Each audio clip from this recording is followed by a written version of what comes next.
And it is go time after coffee. And it is sprinkling already. It's a little after 7 and I am taking off. It looks like I can use this bike trail and connect with my official terminus. I am going to be trying to make about 24 miles to get to another campground. This place has a whole bunch of World War II towers and bunkers. So when I do trips, I tend to vet them, meaning I make sure my plan is feasible. I make sure I'm within range of having the right gear, food carries, all of that, but I don't really go in for exhaustive research. For example, ironically, while I love making these videos, I can't watch them for other people. And even if I force myself, honestly, I enjoy that there's something new around every corner. I don't want to see what I'm going to be hitting in another 5 miles, 10 miles, etc. So while I do appreciate all the notes of, oh yeah, this lady did this last year, here, look at these.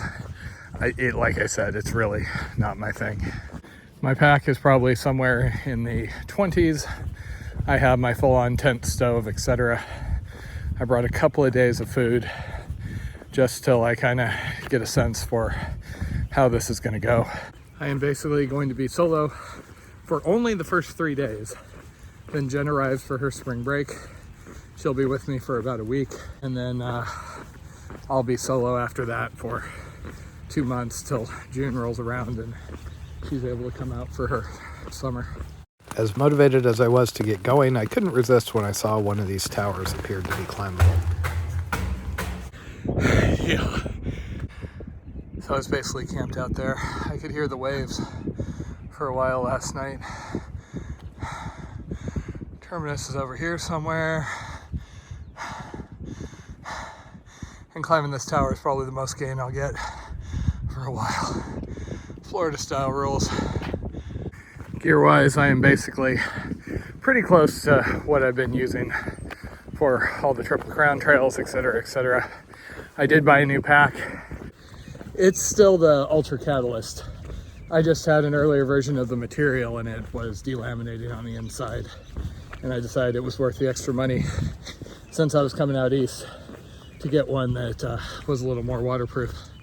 I was also talking to the ULA guys and they were saying that it really looked like maybe I could use a slightly taller pack. So I sized up from a small to a medium. Beyond getting a slightly larger, newer version of my pack, I grabbed a new Jolly Gear shirt just since if everything goes well on this trip, I'm going to be out here a long time and my old one was getting a little sparse. And then yeah, it's basically just straight back to the same gear I was in at the end of the CDT last year. Biggest thing I was actually debating was which sleeping bag to bring. I have a 10 degree and a 30 degree that I switch back and forth between, but I hate swapping gear. I have generally, for all my long distance stuff, started with the same gear that I finished with. I used the 10 degree all the way through the PCT, the 30 degree all the way through the Eastern Continental. I swapped it out at the Canadian border and ended up regretting that because it never got that cold. And then on the CDT, I was using the 10 degree, but wishing I had the 30 for most of the year. So here I am starting with the 30. I did find notes that somebody had basically stealth camped out here. I decided I didn't want to start out by setting off the state park people though. I also really don't know how long this is going to take me. I basically cleared my schedule through December and I have rough plans as far as what I'm going to do if I'm able to make it all the way to San Francisco or if I end up getting stopped at, Reno or earlier. Because at least for me, it has been a lost cause trying to plan too far ahead. Too many things happen. I mean, heck, when I started the AT, I was on 25 miles a day through that easy part in Georgia, etc. And then on the northern end, which does get steep, I was just exhausted and I was struggling to make, 12 to 15.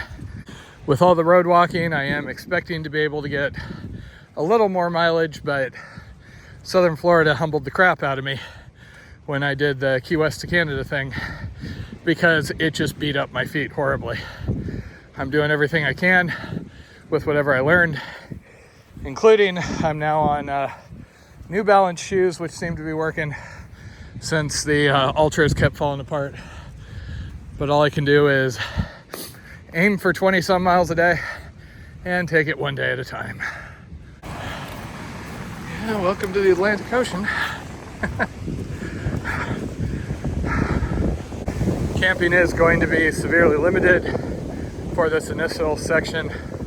I'm figuring a lot of hotels just because I got no other option, but at least for the first few days, if I can manage 20 some miles, there are some campground options. I am still not the biggest fan of campgrounds after we lived in them for 3 years in the off season, just due to the amount of inconsiderate, obnoxious people, but this one wasn't that bad. Everybody was pretty quiet. It always takes me a while to settle in out here. I am both very excited for the challenge, and a part of me is anxious, wondering what I'm getting myself into. I mean, it could go smooth. Chances are that's going to happen statistically at some point, but sure hasn't yet. The thing I find really appealing about these long trips, though, is it's basically taking something impossible. I mean, walking across the country north-south seems impossible. And here I am trying it east-west. And you just break it down, and it's one day at a time, and the miles kind of fall behind you. It's just dealing with the challenges ahead. Like right now, it's kind of getting settled in, dealing with the rain. And in typical fashion, I was talking and walked right by the terminus. So here you go. And I've got a nice cargo ship witnessing my start. Doink. And here we go. Apparently there is a sign up here. Oh, hey, it's a trailblaze.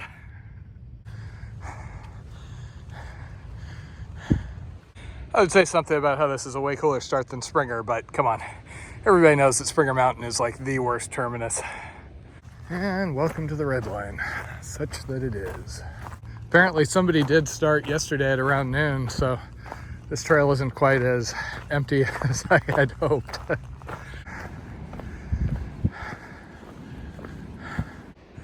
I'm sure all the storm clouds on the horizon are not an ominous warning at all, right? The mile plus I did to get here does not actually count against my 24 today, by the way, in case you were wondering. I am always kind of fascinated by monuments because generally 90% of people are taking the exact same shot, exact same angle. And so I always want to capture what the other directions look like.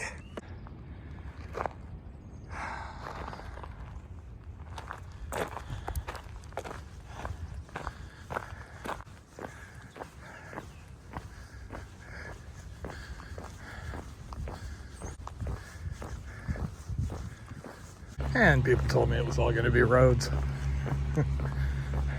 I see a lot of people super excited, at least for social media, when they get to the start of a hike. I just can't help but think how much is up ahead of me and all the challenges. I've never yet come close to quitting except when I was absolutely forced on the CDT. But I always worry, what if whatever lets me keep going when everything goes bad stops working for me, or what happens if we have heat waves of the style that we had on the Mississippi last year as we're walking through Kansas, or who knows what else. One day at a time, 1 mile at a time. I have basically been running full tilt the entire time I was off trail, between the wilderness class, having to kind of deal with all the things that had piled up from last year's trips, getting ready for this one, doing all my doctor's and dentist appointments, since again I'm usually not accessible other than a few months. It's going to take me a little while to settle into life out here again. At the very end of the wilderness class, I was so exhausted I was barely coherent as I was doing the wrap-up talk. I kept telling everybody, oh, it's okay, just need another week, get out on trail, then I can start sleeping and relaxing. And sure enough, I think I slept better last night than I have in recent memory. I have looked ahead at the maps, but Not really exhaustively, just kind of looking at camping options, things like that. First big thing I have to get by is actually that bridge over Chesapeake Bay. Ironically, while I was able to do a few short hikes, mostly testing out my shoes, I haven't done more than 15 miles since I got off trail in a day. And I had the wilderness class outings, but those tend to be a little slower paced. Also, I went scuba diving, and that always just destroys my calluses. Literally, when I got back from Socorro, felt something funny under my feet, checked, and my entire callus had peeled straight off after 5-6 days in the water.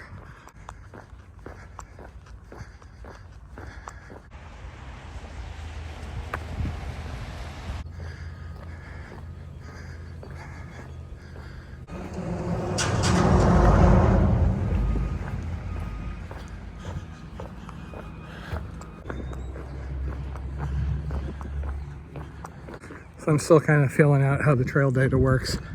Like through here, I could have walked through downtown Lewes, but I decided to come out to the bike trail. If you look at the numbers, this trail is over half roads, but a road isn't just a road. There's a huge difference between a four-wheel drive Jeep or ATV road out in the mountains versus, you know, a turnpike.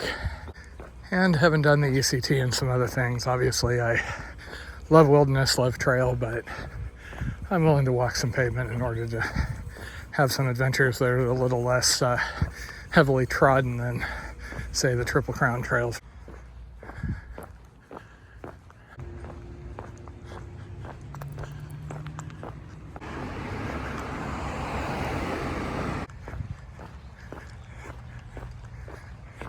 When I started the Key West, Canada thing in the Keys, it was during the, I think, Delta COVID variant, and so a lot of stuff was closed. At least here, I can get a few things.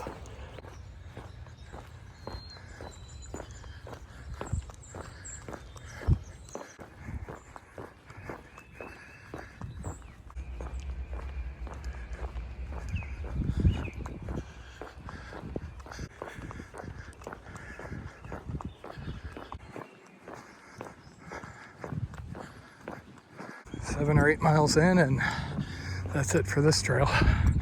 Now I'm following the sidewalk along the road for a while.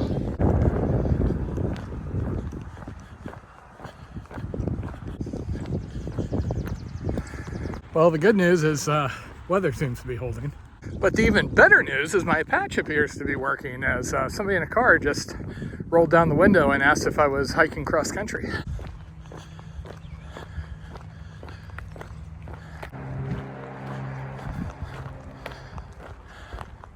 Well, that's nice of them.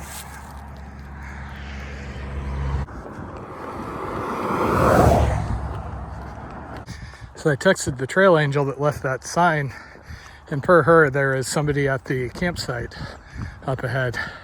I may stealth camp before that, though. This road walk hasn't been the best, but on the plus side, it's been a good trial by fire for seeing if the AirPods will let me to continue to listen to my audiobooks next to busy traffic. And they do. Shouldn't have wasted all that time trying the sound cores and everything else.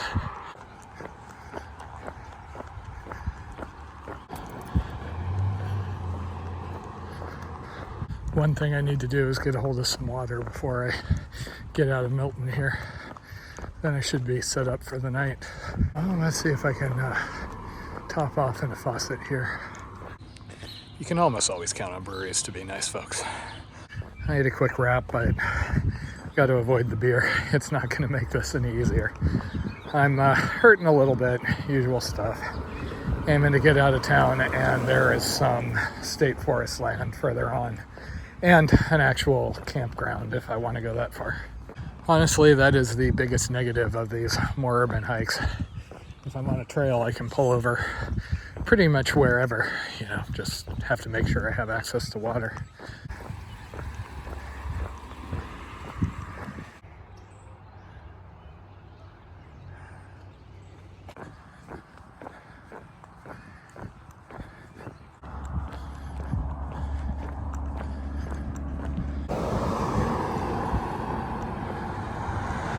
Well, just had my first of what I expect to be many dog encounters.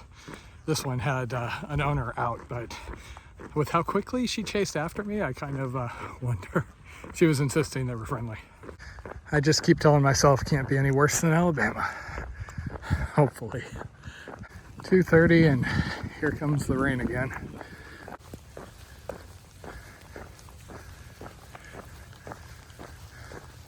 So I am within range of that campground, however, since I know somebody's going to be there, and I've got state forest land.